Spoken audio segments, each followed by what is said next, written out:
आराम की सांस कब ले पाएगी दिल? यमुना कब तक साफ हो जाएगी? अभी दिवाली आने वाली है, पटाखों को लेके क्या कुछ प्लानिंग है? क्योंकि देखिए बैन तो किए जाते हैं लेकिन फोड़ते लोग तब भी है। सरकार योजनाएं तो लाती है लेकिन कई बारी अवेयरनेस जो होती है वो कम होती है, ये क्या है? नमस्कार, पंजाब केसरी नवोदय टाइम के डिजिटल प्लेटफॉर्म में आप सभी लोगों का बहुत बहुत स्वागत है। मैं हूं आपके साथ पूजा खंडूरी। अभी हमारी मौजूदगी दिल्ली में है और दिल्ली की जब बात होती है तो कई तरह की बातें होती है।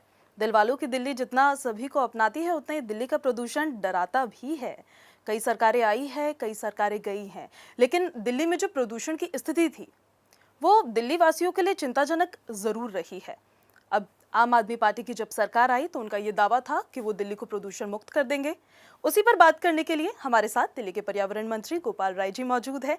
उनसे बातचीत करते हैं। बहुत स्वागत है सर आपका पंजाब केसरी नवोदय टाइम के इस प्लेटफॉर्म पे। शुरुआत करते हुए, दिल्ली में प्रदूषण की अभी स्थिति क्या है? जो आपने अपना एम रखा है प्रदूषण मुक्त दिल्ली का, उसमें आप कितने कामयाब हो गए हैं और मंजिल अभी कितनी और दूर नजर आती है? देखिए, दिल्ली के अंदर प्रदूषण के खिलाफ जो लड़ाई है, दिल्ली के मुख्यमंत्री अरविंद केजरीवाल जी के नेतृत्व में पूरी दिल्ली मिलके लड़ रही है जी।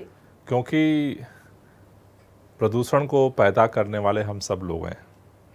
इसीलिए जब तक सब लोग सहभागी नहीं बनेंगे इसका समाधान नहीं हो सकता है। हमें इस बात की खुशी है कि 2014 के बाद दिल्ली में आम आदमी पार्टी की सरकार आई और सरकार ने जिस तरह से लोगों के साथ मिल करके युद्ध प्रदूषण के विरुद्ध शुरू किया, उसमें काफ़ी सकारात्मक परिणाम आने लगे हैं।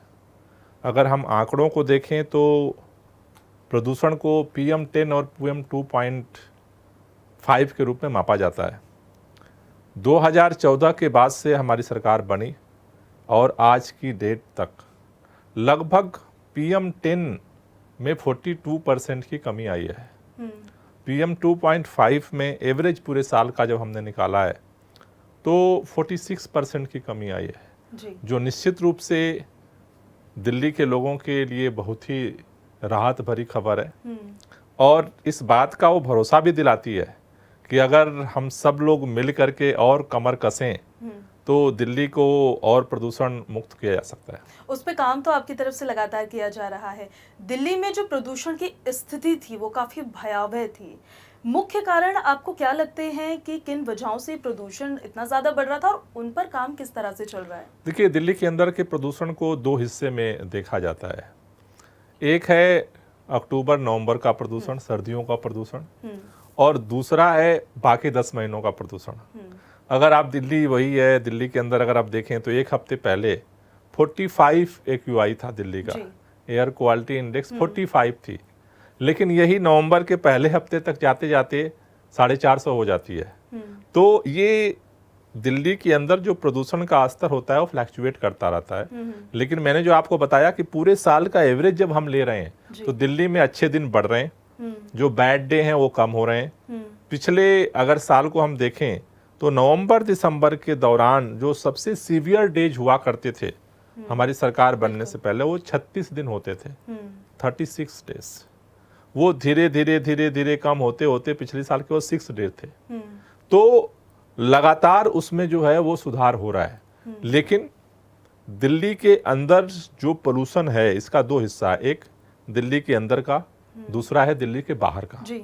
चूंकि हवाओं में बाउंड्रीज नहीं है, वहाँ अभी कोई राज्य कायम नहीं हुआ है, तो इसलिए पूरे उत्तर भारत में कहते हैं कि 250 किलोमीटर का जो एयर सेट है, अगर कहीं भी कोई पोल्यूटेड घटनाक्रम होता है उसका इम्पैक्ट पूरे एयर सेट पे होता है। पराली की आप बात कर रहे हैं? पराली का भी हो, चाहे कंस्ट्रक्शन का हो, चाहे वो ईंट भट्ठों का हो, चाहे वो डीजल की गाड़ियों का हो। तो अगर मुख्य स्रोत अगर हम देखें इन दो हिस्सों के पोल्यूशन का, उसमें मेजर जो रोल प्ले करते हैं वो गाड़ियों का पोल्यूशन, दूसरा डस्ट का पोल्यूशन, धूल प्रदूषण, और तीसरा है बायोमास बर्निंग, यानी जो पराली जलती है, जगह जगह कूड़े जलते हैं, अलग अलग तरह से जो गैसेज निकलती हैं, उनका इसमें इम्पॉर्टेंट रोल होता है। दिल्ली के अंदर जैसे आप देखो, दिल्ली में पहले CNG बसें चलती थी, अब हम इलेक्ट्रिक बसें लेकर आ गए। लेकिन अब हमारे आनंद विहार में चारों तरफ से राज्यों से जितनी बसें आती हैं सब अभी डीजल की हैं। अब वो तो धुआं वही छोड़ रही हैं, वही पोल्यूशन, 3 पीढ़ी पीछे हो गए ना। डीजल, डीजल के बाद सीएनजी, सीएनजी के बाद इलेक्ट्रिक। अब दिल्ली इलेक्ट्रिक पे आ गई, लेकिन वो अभी डीजल पे चल रहे हैं। इलेक्ट्रिक व्हीकल पॉलिसी जो है, ये भी जरा आप समझाइए दर्शकों को, क्योंकि सरकार योजनाएं तो लाती है लेकिन कई बारी अवेयरनेस जो होती है वो कम होती है। ये क्या है इलेक्ट्रिक व्हीकल पॉलिसी, आप क्यों इसको लेकर आए और इस पे रिस्पांस कैसा मिल रहा है, अभी आपको कितना कारगर साबित होता नजर आ रहा देखिए, है? जैसा मैंने कहा कि दिल्ली के अंदर जो पोल्यूशन है उसमें एक मेजर फैक्टर है गाड़ियों के पोल्यूशन का। गाड़ियों से पोल्यूशन कैसे होता है? गाड़ियों में जब हम उसे डीजल से, पेट्रोल से जब हम चलाते हैं तो उससे धुआं निकलता है, और धुएं के अंदर ये पोल्यूशन के जो होते हैं पार्टिकल मौजूद होते हैं, जो सांसों के माध्यम से हमारे अंदर जाते हैं और हमारे लंग्स को जो है इफेक्ट करते हैं, हमारी हेल्थ को इफेक्ट करते हैं। तो इसको कैसे कम किया जाए?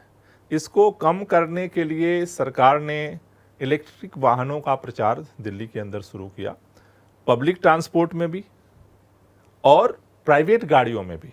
हमें इस बात की खुशी है कि दिल्ली के अंदर आज जो नई गाड़ियां खरीदी जा रही हैं, 17%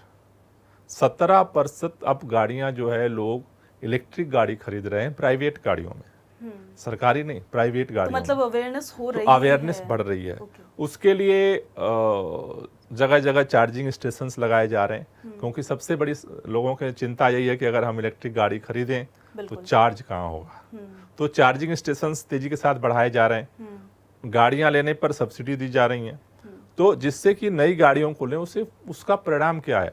एक तो जो फ्यूल पोल्यूशन था बर्निंग से, जो धुआं निकल रहा था, उससे दिल्ली को राहत मिल रही है, और उस राहत का परिणाम यह है कि दिल्ली के अंदर प्रदूषण का स्तर लगातार कम हो रहा है। और मुझे भरोसा है कि जिस तरह से लोग, खासतौर से जो नई पीढ़ी है, नई पीढ़ी के अंदर एक नए तरह का चिंतन, एक सोच पैदा हो रही है कि हमें अब दिल्ली के पोल्यूशन का कंट्रीब्यूटर नहीं बनना है, पोल्यूशन कम करने वाला बनना है। वो कंट्रीब्यूशन आपको नजर आ रहा है? कितना नजर आ रहा है? नहीं, निश्चित रूप से आ रहा है। मैंने कहा कि वो कंट्रीब्यूशन नजर इसीलिए आ रहा है कि अगर 17% नई गाड़ियां ले रही हैं, नई गाड़ियां आमतौर पर यंग पीढ़ी लेती है।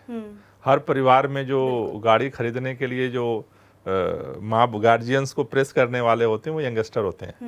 अगर यंगस्टर्स की चॉइस अगर इलेक्ट्रिक वाहन बन रहा है तो उसका इम्पैक्ट तो दिख रहा है।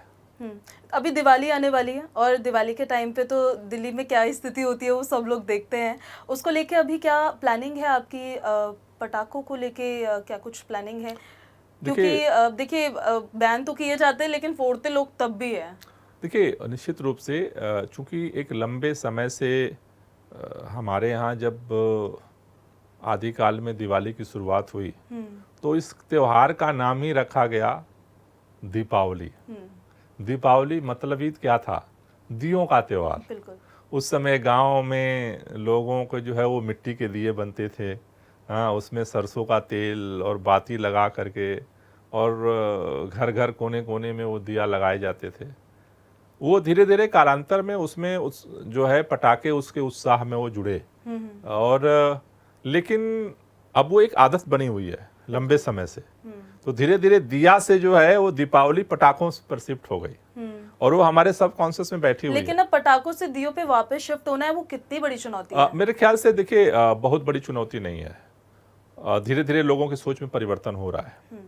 धीरे धीरे अगर हम देखें तो 2 साल पहले जो स्थिति थी, अब सामान्य तौर पर अगर कोई पटाखे जला रहा है तो कोई ना कोई या तो घर में या पड़ोस में या कोई चलता हुआ व्यक्ति ये बात जरूर कहता है कि भाई दिया जला लो, क्यों लोगों की जान लेने पे तुले हो। तो कहीं ना कहीं लोगों के अंदर अब एक बात लोगों ने शुरू कर दिया है, और हमने ये देखा है कि धीरे धीरे खासतौर से जो यंग पीढ़ी है, क्योंकि पटाखों की जो जिद है ना वो पहले बच्चों की थी। बिल्कुल। अब बच्चों के अंदर सेंसिटिविटी ज्यादा आ रही है, क्योंकि उनको लगता है कि हमें आगे अभी जिंदगी जीनी है, और अगर दिल्ली जीने लायक अगर यहाँ की हवा नहीं रही तो फिर दिल्ली छोड़ के जाना पड़ेगा जी, क्योंकि कोई ऑप्शन नहीं है। आज बहुत सारे डॉक्टर्स जो है मतलब इस बात को रेफर करते हैं कि अगर नया बच्चा है तो उसको अभी शहर से बाहर रखो, क्योंकि उसकी प्रतिरोधक क्षमता कम है। तो हम कैसा दिल्ली बनाना चाहते हैं, ये हमारी दिल्ली है, हमें यहाँ जीना है, और सांसों के बगैर तो कोई नहीं जी सकता है। बिल्कुल। सांसें तो चाहिए, चाहे कोई भी हो, किसी भी जाति का हो, धर्म का हो, क्षेत्र का हो, भाषा को सांसें तो चाहिए। तो सांसों को बेहतर बनाने के लिए मुझे लगता है कि धीरे धीरे हम सबको ये प्रयास करने की ज़रूरत है कि जैसे दीपावली अगर दियों का त्यौहार है तो धूमधाम से दीपावली मनाया जाए, दिए जलाए जाएं, पटाखे नहीं, लोगों की ज़िंदगी बचाई जाए।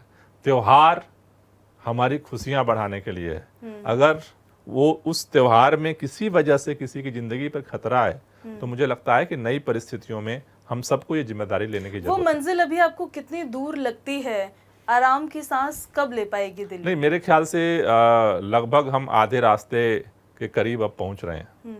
और मुझे लगता है कि धीरे धीरे जिस तरह से जागरूकता बढ़ रही है, दिल्ली उस लक्ष्य को जल्द ही हासिल करेगी। समर एक्शन प्लान बनता है, विंटर एक्शन प्लान बनता है। विंटर एक्शन प्लान पे पहले हम बात कर लेते हैं क्योंकि वो अब आने ही वाला है कुछ टाइम में। अब सारा वो भी आ जाएगा पूरा प्रोटोकॉल कि किस तरीके से आगे विंटर्स में सरकार काम करने वाली है। क्या होगा विंटर एक्शन प्लान इस साल के लिए? देखिए, विंटर एक्शन प्लान में अभी हमने दिल्ली के अंदर और नेशनल इंटरनेशनल जो इन्वायरमेंटल एक्सपर्ट्स हैं उनकी अभी हमने एक एक्सपर्ट मीट की थी। उन्होंने कई सारे सुझाव दिए कि हम लोग इमरजेंसी सिचुएशन में क्या कर सकते हैं। उसके बाद अभी हमने सभी दिल्ली के 28 डिपार्टमेंट्स, अलग अलग विभागों की जॉइंट मीटिंग अभी हमने की। उसमें 15 पॉइंट मुख्य तौर पर उभर करके आए कि इस पे हमें इस बार फोकस करने की ज़रूरत है। अलग अलग कामों की जिम्मेदारी अलग अलग डिपार्टमेंट को दी गई है और वो 25 तारीख तक अपना डिटेल एक्शन प्लान वो लोग बना रहे हैं। 25 तारीख को इन्वायरमेंट विभाग को सौंपेंगे जी। उसके बाद डिपार्टमेंट हम लोग तैयार करके मुख्यमंत्री जी के सामने प्रस्तुत करेंगे और उसके बाद जो भी एक्शन प्लान्स के रोड मैप डिपार्टमेंट से आ रहे हैं उस पर फिर मुख्यमंत्री जी के निर्देशानुसार काम शुरू करेंगे। समर एक्शन प्लान जो आपका था वो किस तरीके से उसमें काम किया गया था, उसका रिस्पांस कैसा मिला है? देखो, समर एक्शन प्लान में दो चीज़ों को हम देखते हैं। क्योंकि सर्दियों में तो एक इमरजेंसी सिचुएशन बनती है तो इसमें ज़्यादा इमरजेंसी मेजर्स होते हैं। समर एक्शन प्लान में हम फोकस लॉन्ग टर्म जो वर्क है उस पर करते हैं। जैसे खास तौर से वृक्षारोपण जो होता है वो गर्मियों के तुरंत बाद बारिश शुरू होते वो शुरू हो जाता है और अभी तक चल रहा था। पूरे दिल्ली में हमने वन महोत्सव किया, सभी अलग अलग क्षेत्रों में, लोकसभाओं में हुआ, विधानसभाओं में हुआ और हमने इस साल 52 लाख जो है वो पौधे लगाने का लक्ष्य रखा हुआ है। उसमें लगभग 70% हमने इस समर एक्शन प्लान में कंप्लीट कर लिया। तो अब ये क्या है कि जो ग्रीन बेल्ट है, अगर हम देखें दिल्ली के प्रदूषण को कम करने में एक तरफ इलेक्ट्रिक व्हीकल पॉलिसी और दूसरी तरफ ग्रीन बेल्ट, क्योंकि जो पोल्यूशन हम सब पैदा करते हैं वो नेचुरल एयर प्यूरिफायर हमारा ग्रीन बेल्ट है, जो उसको अपने अंदर ऑब्जर्व कर लेता है। वो विष को पीने की क्षमता उसी के अंदर है।